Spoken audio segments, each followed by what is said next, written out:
Depois você teve a Organização Mundial de Saúde, quando coloca que a saúde envolve qualidade de vida. E qualidade de vida envolve mecanismos biológicos, psicológicos, sociais, ambientais, funcionais e espirituais. E a medicina precisa pesquisar a semiologia do domínio espiritual. Então, se há alguma coisa que a psiquiatria e a psicologia não fizeram de uma forma consistente em termos de programa de saúde coletiva e etc., é buscar uma fórmula que agregue esses domínios, incluindo o espiritual.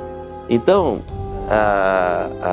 a questão é como é que isso do espiritual no domínio da saúde mental? Essa é uma pergunta. Então, a relação corpo-espírito, e o espírito sobrevive à morte do corpo biológico? Essa é uma pergunta da ciência.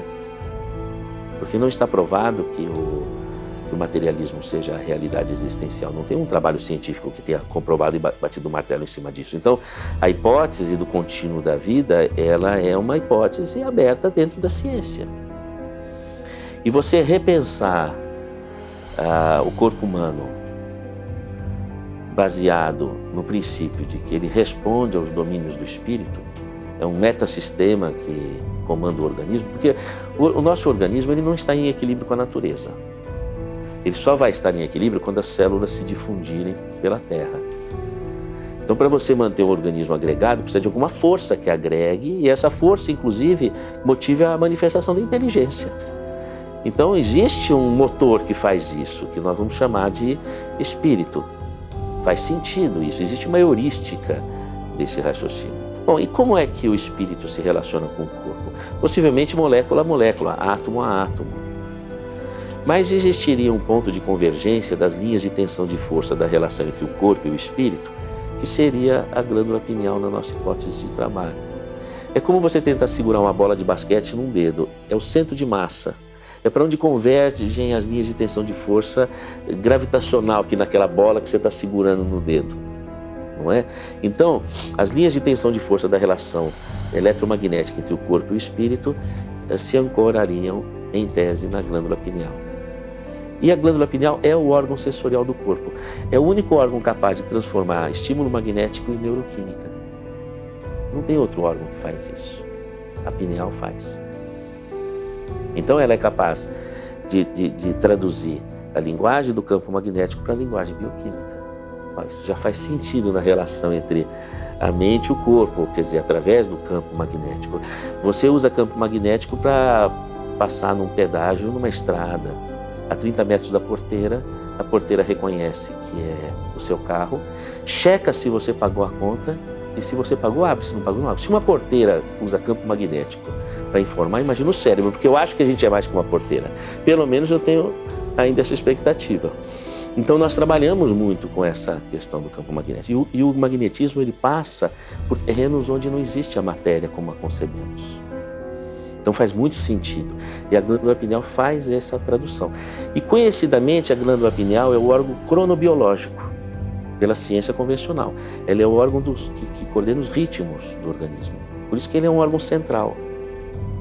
Se a hipófise produz o hormônio adrenocorticotrófico, o hormônio tirotrófico, o hormônio luteinizante, o folículo estimulante, se produz esses hormônios, eles são produzidos de acordo com um ritmo.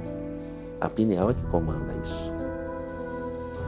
A pineal comanda o ritmo, vigília e sono. O sangue a cada 3 meses se renova, é um ritmo. Então o nosso organismo tem um ritmo.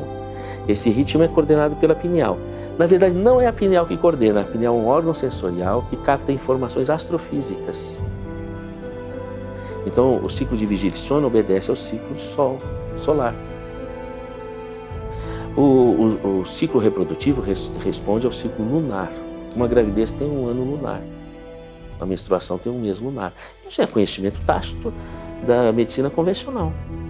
São chamados icebergs de comando da pineal.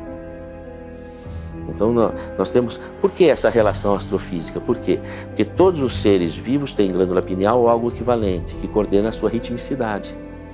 E no ecossistema do planeta, essa ritmicidade precisa estar coordenada com o ecossistema.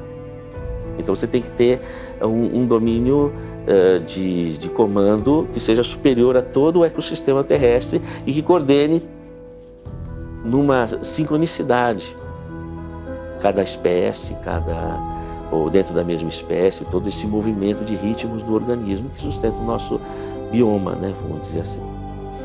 Então, a glândula pineal lida com a dimensão espaço-tempo. E a dimensão espaço-tempo é a quarta dimensão, segundo o nosso Albert Einstein. A quarta dimensão já é outra dimensão do espaço astrofísico. Em hipótese, será que o plano espiritual estaria nessa dimensão? É apenas uma hipótese. Então, a mediunidade seria um fenômeno astrofísico. Ela mantém a capacidade da pineal se ligar ao domínio astrofísico, só que não é nem a Lua nem o Sol, é outra dimensão do espaço astrofísico. Não é? Então,